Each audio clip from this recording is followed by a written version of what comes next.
For today's lesson, we are going to take a look at area of composite figures. So this is an extension of what we did in the previous video. We're going to look at some figures that are on the coordinate plane and just focus on area for this lesson. All right. SOL 8.10, the student will solve area and perimeter problems, including practical problems involving composite plane figures. Our learning target for today: I can determine the area of figures on the coordinate plane.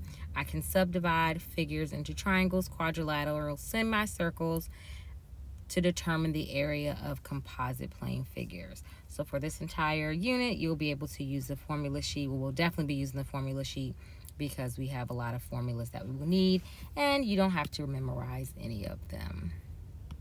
All right, so the first example says determine the approximate area of the shaded region using 3.14 as the approximation for pi and round your answer to the nearest hundred. All right, so in order to determine the area of the shaded region, we first have to determine the area of the larger circle and the area of the smaller circle.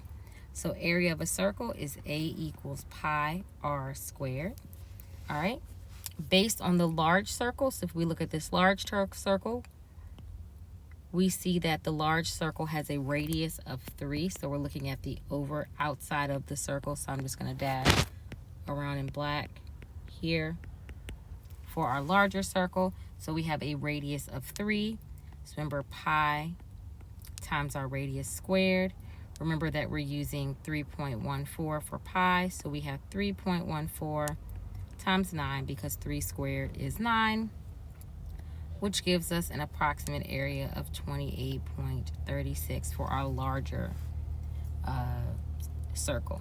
All right, so I'm going to change the color just for the graph so you can kind of see what's going on here. So I'll change it to red. So now looking at the smaller circle, so we're looking at the smaller circle, so that is what I'm dashing in red. And we can see that my smaller circle has a radius of 2. All right, so we have, again, A is equal to pi r squared. We know that we're using 3.14 for pi, and we have our 2 squared. Area is going to be equal to approximately 12.56.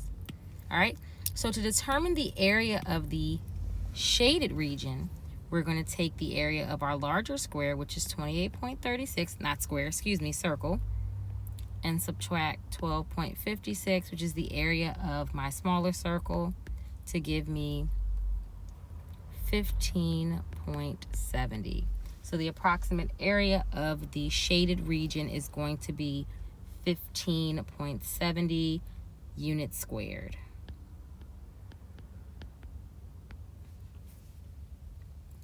All right. All right, so using the knowledge of what we just did from the semicircle, or from the circle, not the semicircle, excuse me, I don't know why I keep saying semicircle. Using your knowledge that we've learned from the previous example, I want you to apply it to this example. So it says the larger rectangle shown represents the lawn. The smaller rectangle indicates the paved section. The rest of the lawn is covered by grass. What is the area of the covered section in square units? All right, so we know that for a rectangle, area equals base times height, so I want you to use that. You're also going to use that for the smaller rectangle as well. So I want you to pause the video and try this on your own. All right, so we have to be careful here looking at how it is going to go. So we see that this becomes, that's 1, 2, and 3. Make sure you pay attention to the fact that there are halves here. So we have 3. And here we're going from a half to 3. So here gives me 1.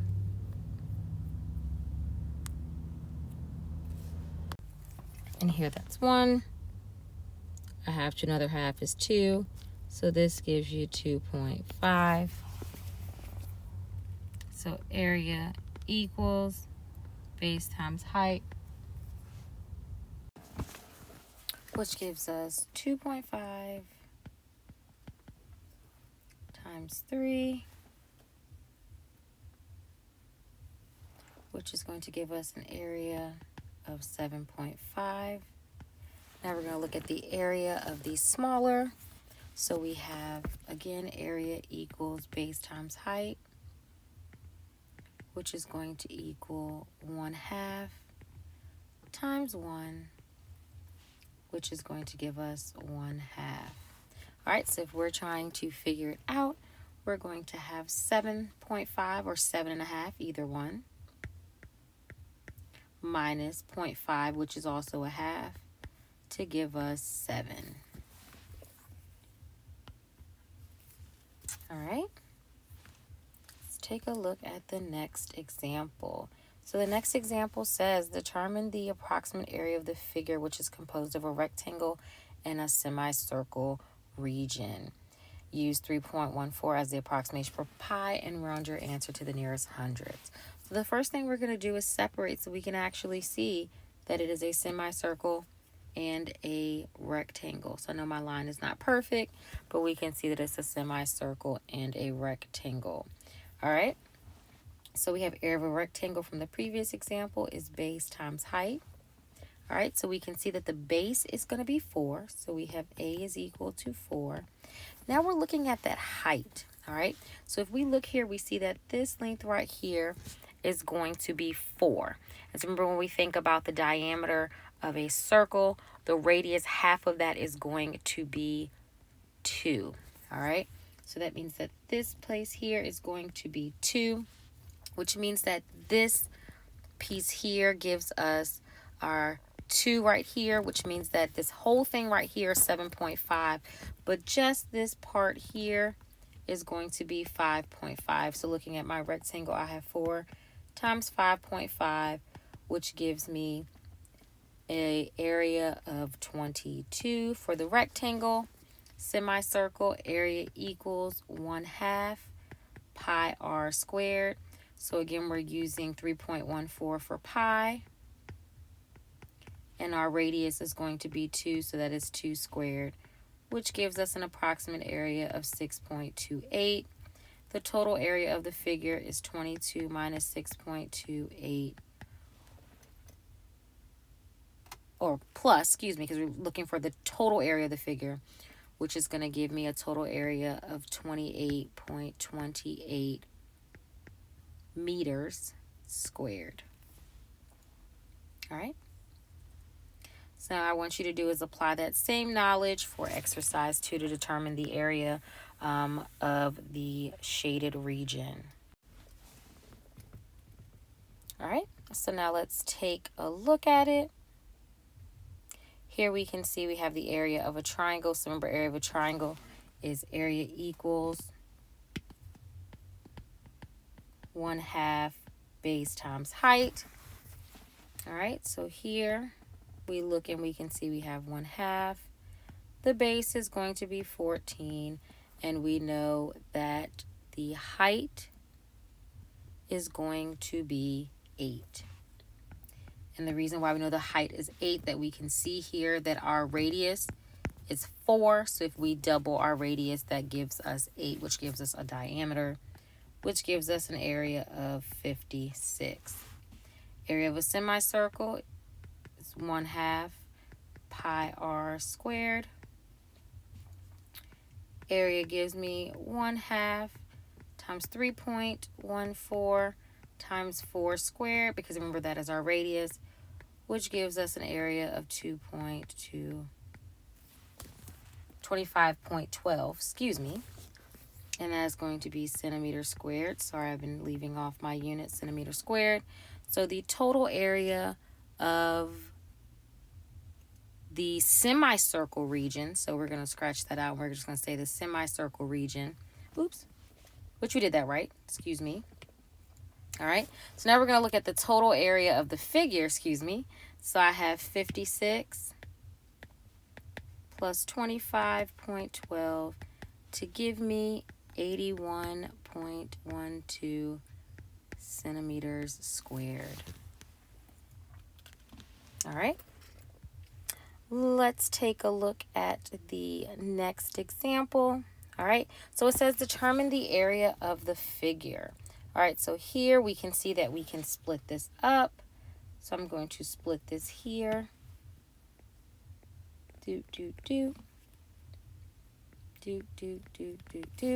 So we can see here that we have 3 different figures here. All right, so let's find the area of the first rectangle. So we have area, and we'll label this 1, 2, and 3. So area equals base times height. So here we're going to have 8 times 2, which gives us 16. Area of the second rectangle. All right, is going to be 5 times 3. And we get that because we can see here that this entire length here is 7. But we can see that just this length here is 2. So 7 minus 2 is going to be 5. So that's how we get the side length of 5 there. And then we can see here that this entire length is 5. This length here is 2. Therefore, that makes that 3. All right. So 5 times 3 is going to be 15. And then the last is area equals base times height. And we have 5 times 5. That is a square, but as we know from going through quadrilaterals, a square is a rectangle. And that is 25. So we have 6 plus 15 plus 25, which gives us 56 meters squared. So the area of this entire figure is 56 meters squared. All right. Now I want you to pause the video and determine the area. So as I discussed in previous class periods and previous notes, that we're now looking at shapes where we have to determine the shapes. It's not given for us like in previous examples and other sets of notes. So I want you to pause the video and I want you to tell me what the area of the shape is. All right. So I see it as being 3 rectangles similar to the previous example. All right, so the area of the first rectangle is going to be 4 times 1. All right, now label this again. Sorry, should have labeled that from the beginning. Area of the second is going to be 2 times 1. We get that because clearly we have 2 feet here, but then we see this entire length is 4, which will make this length 1. And then for the last one, which would be 2. And then for the last rectangle, the area is 3 times 1, which gives me 3. So I have 4 plus 2 plus 3, which is going to give me a total of 9 feet squared. All right. Now it is time for you to summarize what you've learned from today's lesson. Also in that summary, there will be a note of which page that your exit ticket is on and the problem set numbers.